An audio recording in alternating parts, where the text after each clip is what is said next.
Започна проширувањето и реконструкцијата на булеварот Србија од кружниот тек кај цементара до улицата Христо Татарчев со формирање на нов кружен тек. Почетокот на градежните работи го означија градоначалникот на град Скопје Коце Трајановски и градоначалничката на Кисела Вода Билјана Беличанец Алексик. Со овој проект општина Кисела Вода ќе добие уште една нова модерна сообраќајница која значително ќе ја зголеми безбедноста во сообраќајот, ќе го намали загадувањето и ќе се зголеми проточноста на сообраќајот во овој дел на градот. Булеварот Србија ќе се реконструира и проширува во вкупна должина од 868 метри и ќе се асфалтираат 4 сообраќајни ленти со широчина од по 3,5 метри.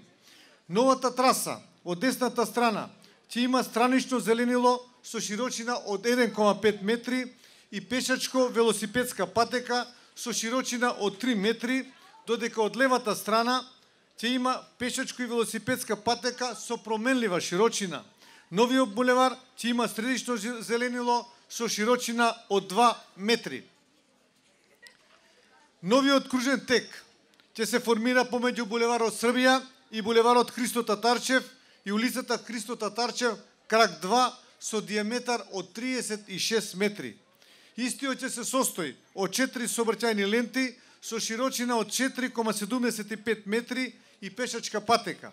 Градоначалничката на Кисела Вода Беличанец Алексик истакна дека со реализација на овој проект ќе се добие ново квалитетно сообраќајно решение, базирано врз потребите на граѓаните, кое ќе влијае врз квалитетот на животот на околу 14.000 жители на општина Кисела Вода.